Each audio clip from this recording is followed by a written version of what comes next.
Good evening. I will call this meeting to order. If you will kindly stand for the Pledge of Allegiance. I pledge allegiance to the flag of the United States of America, to the republic for which it stands, one nation, under God, indivisible, with liberty and justice for all.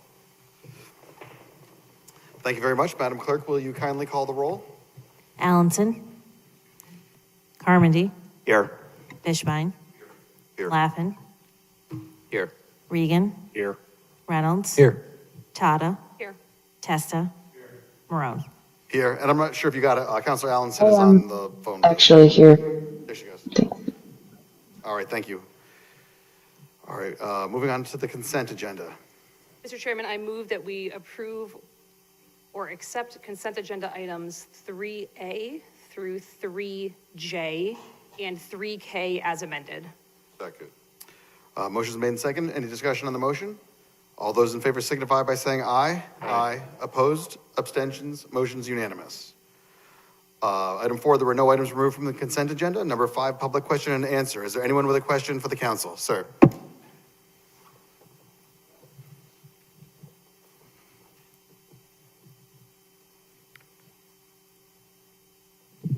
Bill Comerford, Broadview Drive. Through the chair to the mayor,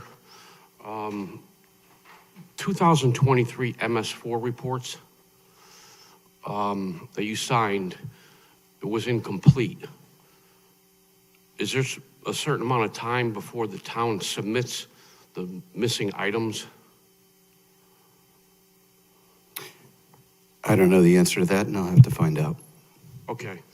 And the most recent one, it's in a draft form. And that's because it's due by February 15th. But it's in a draft form and it's on the website. And the reason why I'm bringing this up is because I asked for the draft report for the building assessment, but I wasn't able to get it because it was a draft, in a form of draft. But yet we have this MS4 report that had to be submitted on the website by the 15th, and it's in a draft form. So it kind of bothers me. Shifting gears now, there was some fishy smell that encompassed down near Dunkin' Donuts several months ago. And it was all brought up also on the North Haven Fire Department website, their webpage, and people were complaining about it. And I asked the health department if they were aware of anything. And the short of it was, I said in the past couple weeks, and then they said no. So through freedom of information, it turned out to be a couple months prior. Nobody was aware of this fishy smell when everybody else was complaining about it. So I asked for a copy of the reports, which I did get. And then the health department indicated to me that there was going to be a meeting between the health department, the mayor, and some other department heads to go over potentially what this might be. Can you give us an update as to if anything happened yet or what did? So I presume you're talking about, when you say Dunkin' Donuts, the one on South Colony Road? Right. Okay. I have not participated in any meeting regarding that. My understanding is that the smell may have emanated from BIC Chemical on South Cherry Street, and they have been working with DEP to resolve the problem. Okay, so BIC is working with DEP, because what I tried to do is they I don't want to say we're evasive, but I had problems, a difficult time trying to get information from Allnex, because there was an ad in the paper about if anybody wanted any public information, and you can obtain the information based upon whatever they had. And it took me a month and a half to get the stuff. And this company, BIC, as Mayor Savoni states, did the same thing. The one at Allnex was mitigation for contaminated area. So I was trying to get what the mediation was. And now this one came up with BIC, and I tried to get whatever they were doing as far as their MS4 permit or whatever it was called. And it was like the salt was running out of the egg timer. It was like I call, the guy's not there, and it dragged on for the better part of a month. Pretty much, I'm running out of time to potentially ask for a public hearing. So I finally get the information, and in my opinion, it's like a focus of concentrated chemicals that get discharged into our Quinnipiac River, and I had no idea how much stuff actually gets discharged into the Quinnipiac River until I started reading these things, and I was floored. So I had reached out to the fire chief, and we started talking about it in a deeper discussion, because he lives in North Haven, I believe, and he's talking about Upjohn and so forth. And I don't know how much this town is really aware of how much gets discharged in there. And then I started doing a deeper dive and finding out how many violations have occurred, which is troublesome, because it almost seems like it's easier to pay the fine or not admit that you're discharging these things until it happens.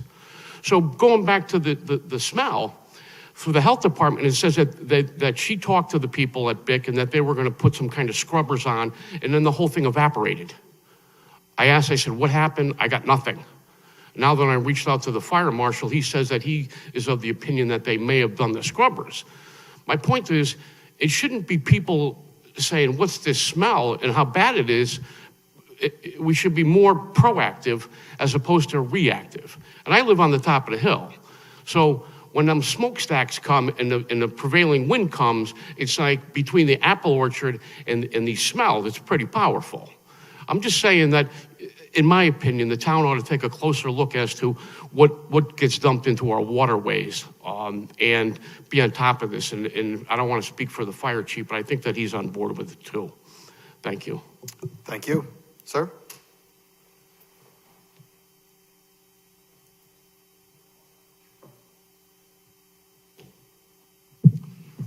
Paul Shardillo, 2 Bayberry Drive. Good evening, everyone. I didn't make it to the last meeting, but I did get a chance to review the government TV version, in particular the agenda item that Vice Chair Tata brought to the discussion. And I wanted to express my appreciation to her for doing that, because I think that that audit report is an excellent document, and it's one that I would invite everybody in the community to get a hold of and read and study. It's not a quick read either. I think you have to look at it and study it. It's kind of a history of town government historically. It goes back 10 years, the most recent version, and then you can look at older reports, so you can get a history of like 20 years worth of trends. And that's critical. I think it's, hello? I think it's extremely critical and important, in particular for the council, because, you sort of have to understand what history has been to decide what the trends are, so that you can determine where to go in the future. So that, I found that was an interesting agenda item, and some of the discussion was very interesting also. I picked a couple of things out I'll mention that I just saw that might pique your interest in terms of the trends. One of the key things I noted was that Wallingford is stagnant in terms of population. If you look at our population, we've actually shrunk by 2% over the last 10 years, population-wise. And our expenses have grown by 50%. So that's a question. Is that okay? But something to look at. That's an example of what I'm talking about. Certainly labor is a big piece of that, but is 50 too high? I don't know. And along the population, the student population, in particular, as we're considering a one high school, student population has dropped 18% in the last 10 years in Wallingford. And their budget has gone up by, expense-wise, by 40%. So you can look a little deeper and you see that, the labor component of it. And I noticed a couple things. One is the teachers, number of teachers, is essentially been flat. I think it's up like 1%. So you have student populations dropping 18%. Teachers up about 1%. And if you look at the overhead, you have custodial maintenance. I don't know who goes into that, but it's up over 200% in 10 years, the number of people. And there's another overhead function, admin, which has grown 80%. So we have a declining population in terms of students, and we have a real spike in overhead positions. Is that a problem? I don't know, but we should look at it. And another point, another area, and I've mentioned this a number of times, is our pension. Our pension is underfunded right now by $85 million. And that's because we had a real good year last year. It was over $100 million last year. So we had a good year, but we're still $85 million under in terms of our liability. And one of the factors that's very surprising is that the town contribution to the pension has gone up by 440% since 2007. If you go back and look at 2007, which is the earliest I could find, the town basically matched the employee base. So we contributed $2.3 million. Today, 17 years later, employees are contributing about $3.5 million, $3.5 to $4 million. We're contributing $12 million to taxpayers. So that's a question. And when you dig into that, you say, well, why is that? Apparently, the pension fund is designed so that when we have an unfunded liability, the town has to kick in more money. And this has been going on for 17 years. So we've gone from 2.3 million to 12 million in contributions. And when you look, I call that a penalty, because I think that's what it is. If the pension was functioning, you wouldn't have that. And if you add up all the penalties over 17 years, it comes to about $80 million. That's pretty serious. I think that's something that the town should look into. And I've made a recommendation on that. So there's a lot of good information in that report. The last item I want to mention, which came up in the audit, is the idea of when we do the budget, as you know, we take money from our surplus. We do it every year, and we use it to balance the budget. We add it to revenue. And there was some back and forth discussion about it. Does that really make sense? If I'm not mistaken, Councilor Testa kind of alluded to the fact that, geez, maybe we should stop doing that. And I'm here to say that I totally agree with that. I have recommended that I don't think that should be permitted. It serves no purpose. And I think I've provided the data which demonstrates that it serves no purpose. Because for the last 5 years, we've returned to surplus more dollars than we put in when we allocated from the fund to balance the budget. So, and I guess my feeling is this: when we approve that budget in that way, we're actually relieving the town of any accountability, because I believe those numbers distort the budget. I've said a number of times up here that I think expense budget's inflated, revenue's understated. And when you approve the budget, you're basically saying, here, do what you have carte blanche. I'm not saying that they're misusing that, but I am saying that's what you're doing. And I think that needs to change. So I guess I'd like to close by recommending that, and I direct this to you, Mr. Chairman, to place the issue of eliminating or at least expressing to the town to cease using that surplus money. Put it on the agenda, give some thought to it, have a discussion, and take a vote on it. Would you be willing to do that? So, good question. So I think we had a pretty robust discussion about this when we had the charter item. So the council could, when the mayor hands us the budget, the council could eliminate all the money that comes from the general fund, right? Which is sort of what you're talking about. But we still have to balance the budget one way or another. So then the question becomes, how do you do that, right? So I think in principle, we both agree that the amount of money that we're using from the general fund to keep the budget going forward every year is too large. But I'm not sure that we're going to be in a position to eliminate it. So do I put it on the agenda as an item?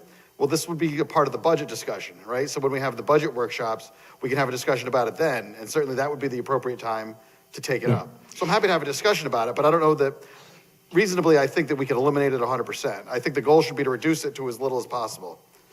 Okay, well, like I said, if you buy into the idea that what it does is distort the budget, it should be stopped, period. I would like to direct a question through you to the controller and ask him, why do we do that? Well, I think the answer he's going to give you is that we need to balance the budget, right? So your expenses and your revenues have to be equal. Understood. Right, so your revenue, you're not going to collect 100% of your revenue, right? So you pick a sort of a number of what you think that you're going to collect for your revenue. And so you, No. and Mr. Sen, I don't mean to speak on your behalf, but if you want to comment, feel free. It's up to you. I mean, we're going to do this every week until you get the answer you want to hear. I'm sorry, I can't understand I'm you. sorry to be rude, but you come up every week and you say the same thing over and over again. We had a huge discussion last meeting about this, and you didn't attend, and now you're asking me questions on it where it's not on the agenda. I'm here to support the items on the agenda. Okay. So if you want to ask a question to me, my office is open 9 to 5. Monday Okay, to well, Friday. as you remember, I stopped you in the hall a couple weeks ago, but I'll stop again. But let me make a last comment on this. The one thing that I recall in the discussion last week with Vice Chair Tata was a comment that the controller made that said, well, if we don't put that money in there, we're going to have to raise taxes by that amount. I would challenge that, and I would say to you that, yes, that's true, if you planned on spending the money, but we never spend the money. So therefore, it's completely unnecessary. And So wait, if I it can has stop all you- these disadvantages If I can to stop it. you for 1 second, though, because you're a bit misstating what took place at the last meeting, right? Because what the discussion was about, then we delved further into, the idea of unfilled positions and so on, and how you budget for the unfilled positions is sort of what leads to the expenses that you end up not expending. But if all the positions were filled, right, like you have to balance the budget. So your expenses and your revenues have to match, and period, full stop, right? So you could eliminate that money, but then you have to find somewhere in the expense line to cut it from, or somewhere from the revenue line to cut it from, right? Like, if you're gonna cut it out of one end, you have to cut it out of the other end as well, because it has to be balanced. But I think the best thing would be for you to sit down with the comptroller and he can explain to you the particulars of the budget, because I do feel like we're kind of like in a loop on this. Well, I don't know. I think it's pretty obvious. I think there are many people in the community that understand what's going on.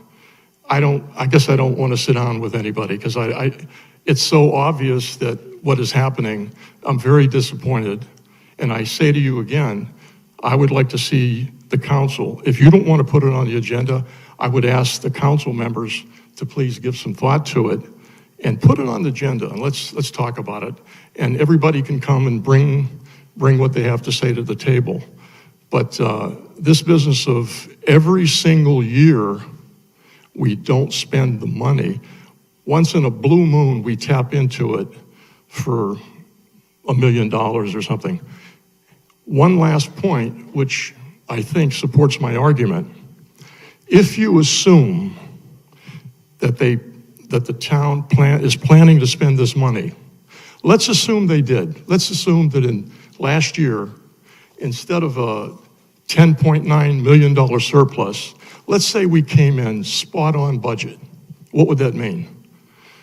Well, it would mean that the assigned surplus, which is where all this money is sitting, just disappeared. right? Because you're using it theoretically to offset taxes. The other thing it does is that it disappears from the assigned surplus. Well, I guess that's the key point. It disappears. And the following year, because you didn't raise your base in 2024, your base is going to be behind by that amount. So the next year, you'd have to bump up your base by that amount plus. So no matter how you look at it, I don't understand how and why we're doing this. Maybe it's because I don't know why, but that's my request, and I'll leave it at that. Thanks so much. Have a good night. Miss?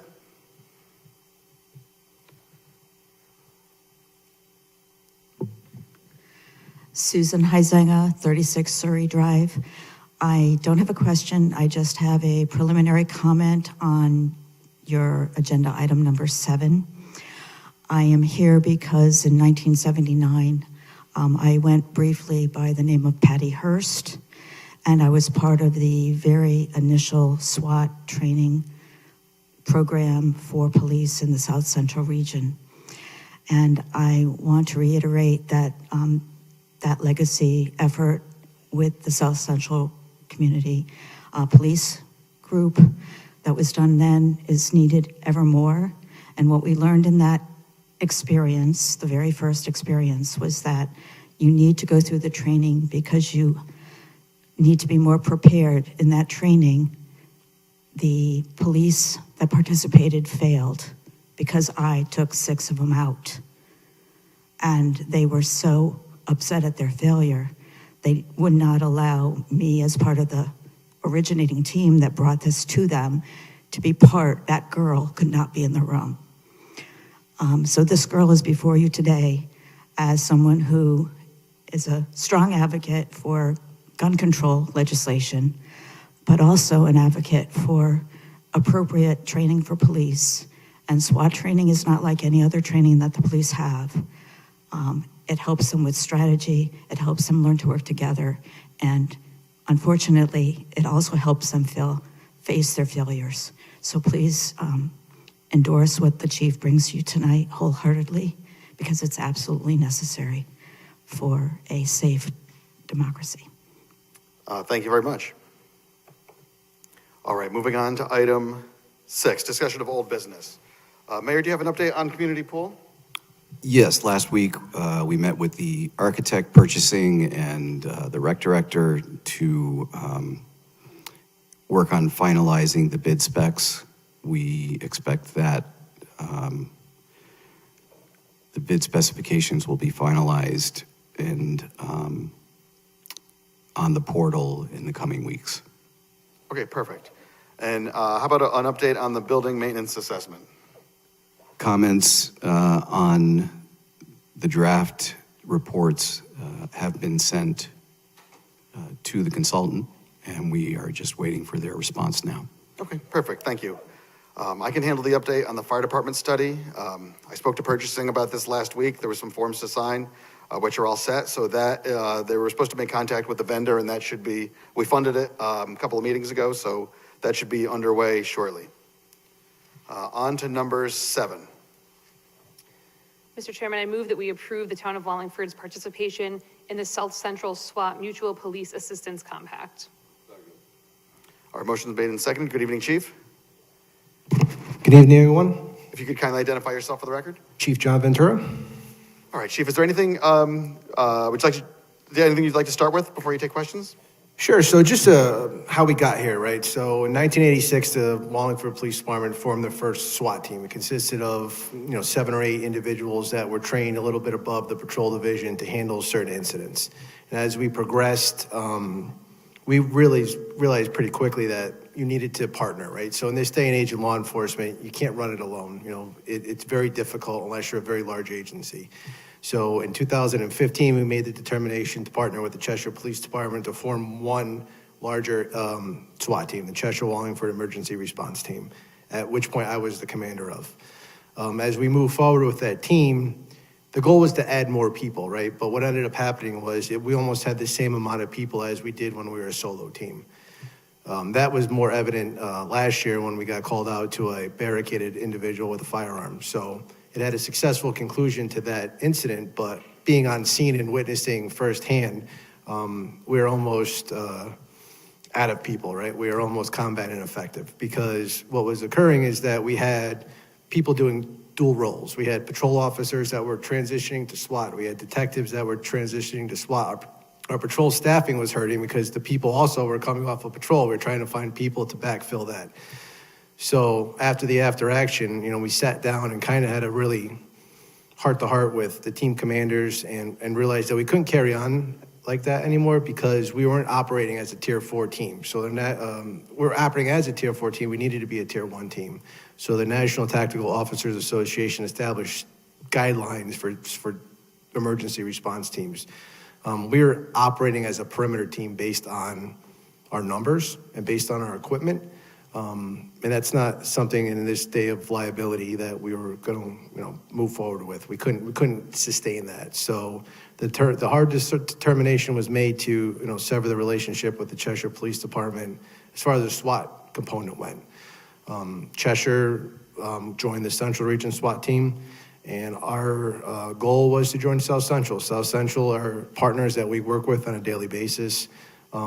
Past the SWAT component, they have a traffic team that can assist us. They have a computer tactical squad that can assist us. The benefit to the town is exponential.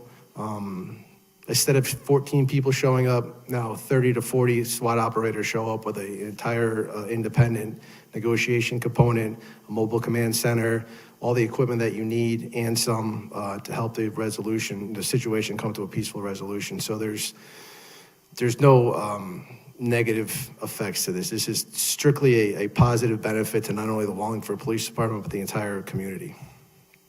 Thank you. Questions? Councilor Fishbein. Thank you, Chief. I'm certainly in support. I just want to ask, somebody's paying for the infrastructure, so who is in charge of that? So the team is, another component is we don't have to lead the team anymore, which is nice. So the entire team is led by Captain Joe Wozniak from the North Haven Police Department. The team, so just for everyone's knowledge, the team is composed of Brantford, East Haven, Guilford, Madison, North Brantford, and North Haven. All the chiefs of police in those municipalities to get together, sit on this council, and then they decide whether or not you can enter. So we had to get a unanimous vote to even get in, which they gave us. But you pay $8,500 a year as a member of the South Central SWAT team, and that will encompass most of your, equipment incidentals, and then a major component of funding comes through Region 2. So right now, they currently have a mobile command center that, we don't have and desperately needed. And they have multiple Bearcats, robots, drones, and other equipment that they received as part of the grants, which are already in place. So our onboard only will consist primarily of some ancillary equipment to come onto their equipment list, so everyone's uniform. And then once we achieve that, they will handle everything moving forward as far as equipment goes. So do we have any responsibility to store equipment or anything like that? Everything Just what we have currently as part of the 4 SWAT operators that were selected to move forward on their team. So whatever equipment that they have, we have a room for them in our building to house that. But as far as any regional assets, we don't need to be responsible for that. Okay. All right. That's without getting into, specifics. I'm comfortable. So thank you, Mr. Chairman. Thank you. Councilor Tata. Thank you. Good evening, Chief. How are you? Hello. I just wanted to thank you, first of all, for recognizing we were lacking before we were in a situation where it was too late to recognize that. And I just wanted to note that going from a Tier 4 to a Tier 1 is a huge benefit. So we were provided the list of all the different levels or tiers. And there are a lot of things that a Tier 1 team, which will be able to handle, that a Tier 4, which we previously could not. One of them that jumped out was in crisis, mentally disturbed, and in need of intervention. As a Tier 4, it says you're not required Correct. to be able to address that, and as a Tier 1 you are, and unfortunately that's a pretty common occurrence nowadays that we see. I did have one question. I'm just scrolling to the letter that you submitted. Okay, so it says, to ensure ongoing assistance and support during critical incidents, I believe it is essential to maintain the shared services agreement outlined in the CWERT operations manual. Is that something that we're still going to maintain with Cheshire aside from? Yes, so we have shared services agreement with the Meriden Police Department, the Cheshire Police Department, and that is for, just because they're border towns, and, you know, that allows us to go into Meriden or go into Cheshire and operate as we would in our town without, you know, covers us, you know, legally, and it also covers our abilities to make arrests in those towns. So I spoke with Chief Dreif, and I think we both were in agreement that that was something that we did not want to sever because we need that relationship to be maintained. It was just a SWAT component that we both kind of realized that was just not something that was beneficial moving forward for either of us. Okay, thank you. Thank you, Mr. Chairman. Thank you. Councilor Testa. I think most of my questions were answered. Thank you, Chief. I just really appreciate what you've done on this. Thank you. The whole thing. Thank you very much. It really just instilled a lot of confidence in your professionalism and your whole organization. I was just wondering what's happening with Cheshire. What are they doing? So I see the shared service agreement is going to continue. That's great. Right, so they, just because of their location, so I think that the South Central region was comfortable taking us, you know, the Wallingford Police Department, because we border two of the towns that are in the South Central SWAT team. I think that there was an apprehension to move a little further into the region. So Cheshire ended up teaming up with the Central Region SWAT team, which is a prestigious team. They're a great team. So they made out, and, you know, hopefully we make out too, but both. Well, that's great. Then we both win. Both are okay. Fantastic. Thank you. All right, anyone from the public on this item? Okay, Madam Clerk, will you kindly call the roll? Allenson, Yes. Carmody, Yes. Fishbein, Yes. Lappin, Yes. Regan, Yes. Reynolds, Yes. Tata, Yes. Testa, Yes. Marone. And I vote yes, the motion is unanimous. On to 7B. Mr. Chairman, I move that we approve a transfer in the amount of $80,000 from regular salaries and wages to capital SWAT equipment. All right, motion's made and seconded. Chief, do you have anything you'd like to add for this item? Sure, so that cost is, like we said, it's a one-time fee to upfit the 4 operators that were selected to be a part of their team. I'm getting quotes, so I kind of went a little, I didn't realize there's certain equipment that they run that is kind of sensitive, so we can't really delve into it right now, but it is expensive. But in talking to the SWAT commander, it looks like the purchase of those items may not be our responsibility. So I budgeted for those, but at the end of the day, there's a very good chance that we are not going to have to purchase those from our own personal budget. It would come from another funding source. So right now, what's in there will more than cover what we need to purchase, and there's probably going to be some left that we can provide back to the town. Questions from the council? Questions from the public? Okay, we'll take a voice vote on this then. All in favor signify by saying aye. Aye. Aye. Opposed? Aye. Abstention? Motion is unanimous. Thank you very much, Chief. Thank you, much appreciated. All right, 8 has been withdrawn. Moving on to number 9. Mr. Chairman, I move that we go into executive session pursuant to Connecticut General Statutes 1-206D with respect to the purchase, sale, and/or leasing of property. Okay, motion's made and seconded. Any discussion on the motion?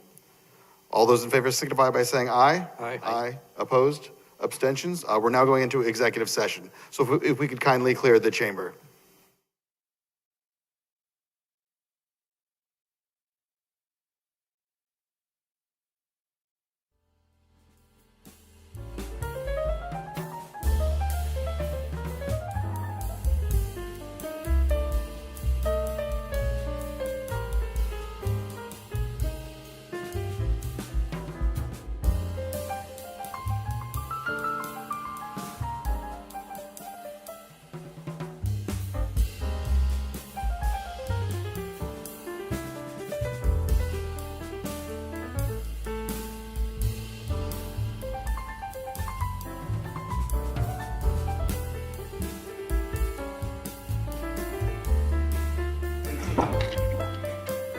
Autumn, can you hear me? I can. I think GovTV will mute.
I will call us back into order. If I could get a motion to come out of executive session? So moved. Second. All right, any discussion on the motion? All those in favor signify by saying aye. Aye. Aye. Aye. Okay, we are now back in public session. Can I get a motion on number 10, please? Mr. Chairman, I make a motion that we approve the agreement to purchase 352 Main Street, Yalesville for $329,000. Second. Okay, discussion on the motion. Ms. Kapuscinski, would you introduce yourself for the record, please? Thank you. Good evening. Allison Kapuscinski, Town Engineer. As mentioned, we are here tonight seeking approval of an agreement to purchase 352 Main Street in Yalesville for $329,000. The property is an existing single-family residence that's approximately 1 acre in size. We're proposing to use it as an alternate trail, alternate routing for the trail extension that's currently under design from Fireworks Island to Route 150. We do have a map here. I believe it's on the screen as well for anybody that's viewing from the seats. So on the map, just to orient everybody, on the left-hand side of the plan, that's Route 150. The right-hand side where the blue is, that's the Quinnipiac River Raceway. Towards the bottom of the blue, about 2/3 of the way down, you'll see a dark brown section. That's the proposed pedestrian bridge that's currently designed. And then you move into a lighter brown section. That's an elevated boardwalk, again, currently designed. And then the orange rectangle there is building number 4 of the Yalesville on the Green condominiums. The existing trail has 2 90-degree turns in it that ends up on Route 150. It follows the southern property line of 380 Main Street, which is the Yalesville on the Green condominiums. So with the current design, bicyclists would have to dismount their bikes as they're using this portion of the trail because of the 2 90-degree turns. So in order to use it safely, you wouldn't be able to ride your bike through there. If we were to buy 352 Main Street, we would provide an alternate trail routing, which would allow a smoother curve in the trail, and bicyclists wouldn't have to dismount. We would use the same pedestrian bridge and boardwalk as is currently designed.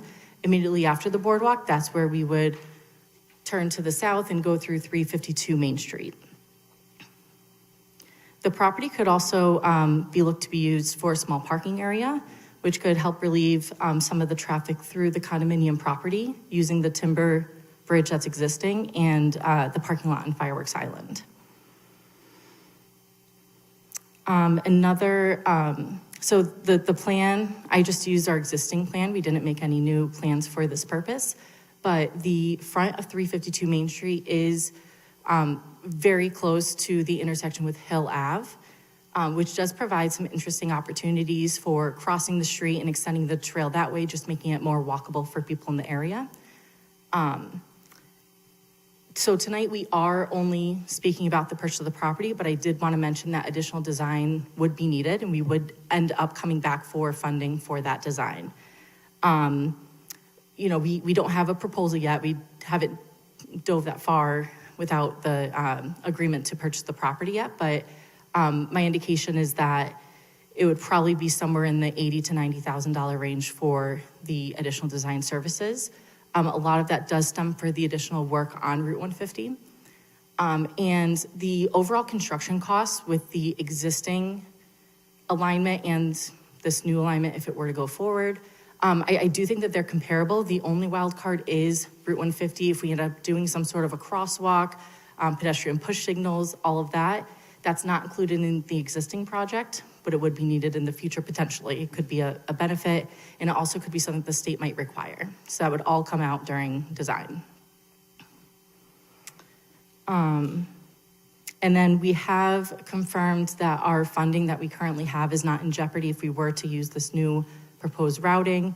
I have confirmed with the Community Connectivity Grant Program that is funding $680,000 to this project. They have no issues with the rerouting. They wish us best of luck. And then Representative Mashinsky has been coordinating with CT Deep regarding our Urban Act grant, and they do not seem to have any issue with using this new routing as well. And they're funding $690,000. Okay, questions from the council? Counselor Tata. Thank you, Mr. Chairman. Good evening. So the existing timber bridge for vehicular traffic, does the town own that or the condo complex? I believe that's the condos bridge. Okay, so when Yalesville on the Green was built initially, that easement of the towns was always there before the condos were built? Is that? Yeah, my understanding, I don't have it in front of me, but my understanding is during the planning and zoning process for the condos, so before they existed, these easements were put in, both the 12-foot easement for the trail and the vehicular easement down the middle of the property. Okay, now when you say the 12-foot easement, you're referring to? The southerly property line where the proposed trail is. Okay. Because that's on 380 Main Street. Okay. It's just within our 12-foot easement. Okay, so that was all there prior to the condos? That's my understanding. Okay. Yeah. So are they responsible for maintaining that vehicular bridge? Yes. That's currently there? Okay. And what is the agreement with the town if they were not to maintain that? I'm not sure. I don't know if that's a question for the town attorney, maybe? Okay. I'm just wondering if that ever goes into disrepair, then do we not have access to that parking lot anymore? Right, and that wouldn't change. We would, regardless which routing we would go, we would keep that access through the property for maintenance vehicles, because this is only pedestrian, what we're talking about with 352 Main. So I don't think that would change based on what's under consideration tonight. Okay. And I just want to mention, the neighbors were contacted, correct, on the abutting properties? Yes. Everyone involved was aware that the town was thinking of? Yep, I contacted the owner of both 348 Main Street and 356 Main Street, and also sent a notification to the condominium property management group. Okay, great. Thank you. Thank you, Mr. Chairman. Thank you. Thank you. Counselor Fishbein. Thank you, Mr. Chairman. Hi, Allison. The proposed pathway, how wide is it? So the existing proposed, right, so the current alignment would be 10 feet. I think we'd do the same if we were to change the routing. Okay. And I don't remember, during the pandemic, I had the opportunity to go on a bunch of linear trails and paths and hiking, all that stuff. Do we have signs on our linear trail that says something about if you're on a bike, ringing a bell or something like that as you're passing pedestrians, you're coming upon pedestrians? I'm not sure, I'm sorry. Okay. 10 feet is not very wide. If you have, people walking and then a bike is going by and, you try and stay, you're going this way right and, going the other way. It may be something to think about. I did see that in other areas, and I know that's been helpful for me, if I'm running on a path like this and, a bike is going to be passing me, if they could ring their bell or something like that. I'm in favor of the linear trail. I think it's one of the great things we have in our town. It's one of the only things that we have for older folks, as far as I'm concerned. It's like an outdoor sort of situation. We have lots of ball fields and stuff like that for kids and, perhaps older people to play with their kids. But this is something that is precious to me. So, I thank you, and thank you for all your work on this. So, thank you, Mr. Chairman. Thank you. Members of the public, any discussion on this topic? Okay, seeing none, back to the council. Madam Clerk, will you kindly call the roll? Allenson, Yes. Carmody, Yes. Fishbein, Yes. Laffin, Yes. Regan, Yes. Reynolds, Yes. Tata, No. Testa, Yes. Brown. I vote yes, the motion passes. On to item 11. Mr. Chairman, I make a motion that we approve an appropriation of funds in the amount of $333,000 from cap and non-recurring fund number 301 to 352 Main Street, account 301-020-025-57000-TBD. Second. Okay, motion made in second. Any discussion on this motion?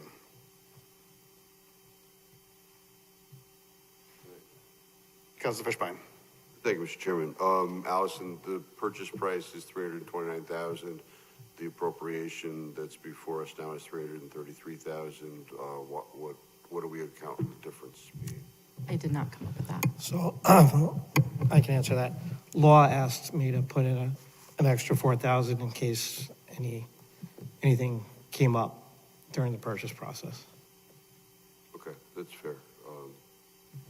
Thank you. Thank you, Mr. Chairman. We're anticipating title work for which we would hire outside counsel just for that, but Attorney Small would otherwise handle the closing. Thank you. Any other questions on this? We're going to the public. Any questions? Okay, Madam Clerk, would you kindly call the roll? Allenson, Yes. Carmody, Yes. Fishbein, Yes. Laffin, Yes. Regan, Yes. Reynolds, Yes. Tata, No. Testa, Yes. Marone. I vote yes, and the motion passes. Thank you very much. Thank you. Have a good Ms. evening. Gavinski. On to item 12, discussion regarding heading Brook Lane. Councilor Fishbein, this is your item. Thank you, Mr. Chairman. I understand that Attorney Small has been working diligently on this. I think it's been over a year now that we've had this on our agenda. I know the residents are getting antsy. I guess before I address the correspondence that we received today, if I could ask Attorney Farrell, does he have an update as far as since the last time we were here on this, which was the last meeting? Well, as you know, Attorney Small had intended to attend this meeting, but she fell ill this afternoon. So she did basically say, though, that she would have not been prepared to discuss it in open session. That's what. Okay, and I understand the buzzwords there. I will note that we all received an email today from one of the residents there who indicates that the snow and ice removal has been hit or miss, that the roadway was covered with ice for over a week, and I believe those are obligations of the developer. And I look forward to the law department working this out. A question also for Attorney Farrell, is it possible for us to pass a resolution, just thinking outside of the box, dealing with the frustration, saying that like this developer can't develop in town anymore? I mean, this has been going on for like 6 years now. I would hazard to encourage such a motion. I can tell you that our planning department is well aware of this situation, the developer, and let's just leave it at that. Well, I know that other towns are also aware of this developer, and they're having significant problems also. So yeah, I agree. I just hope that after, I think it's been a year and a half of this being on our agenda, that these people that are paying taxes, I mean, is it possible for us to, remunerate in some way, shape, or form a portion of the taxes that the homeowners are paying? So our ability to do anything with taxes is statutory, and we'd have to look to the statutes to see what remedies we have with respect to that. But our power to tax and how we do it and whether we abate or don't is all governed by state statute. Understood. I just, Grove Street is right by this, and, the residents of Grove Street are getting services, snow removal, ice removal, all of that. And this street is, a spitting distance from Grove Street, and those people that are paying the same level of taxes aren't getting those services, and that's a concern. So I appreciate the discussion. I do look forward to something concrete happening soon. But thank you, Mr. Chairman. Thank you. Anyone else? Excuse me, Councilor Tata? Thank you, Mr. Chairman. Attorney Farrell, do we know when the bond expires? Because we're still holding their bond, correct? I really have not been involved in this file. Attorney Small has been handling it. Okay.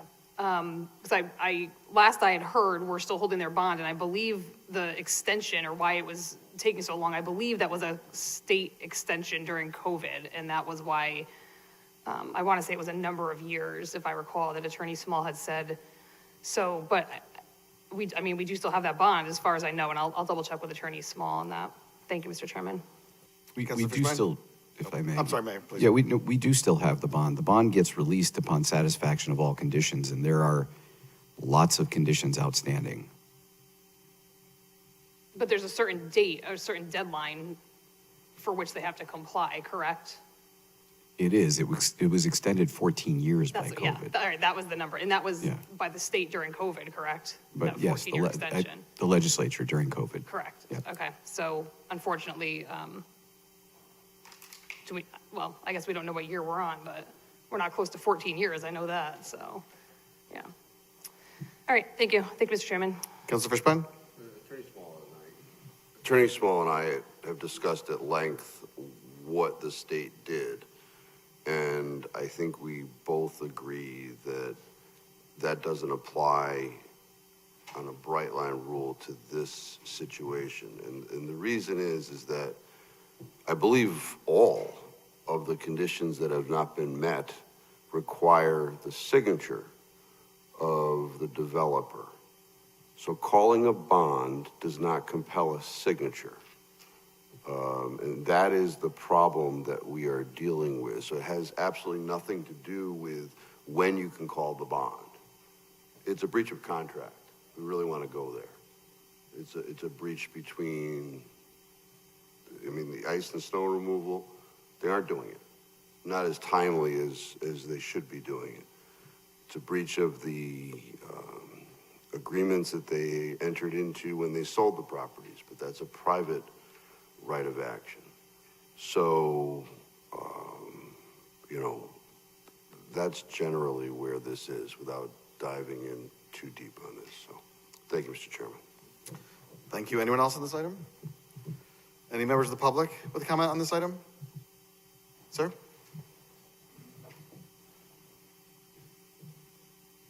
Sir, if you could just kindly state your name and address for the record.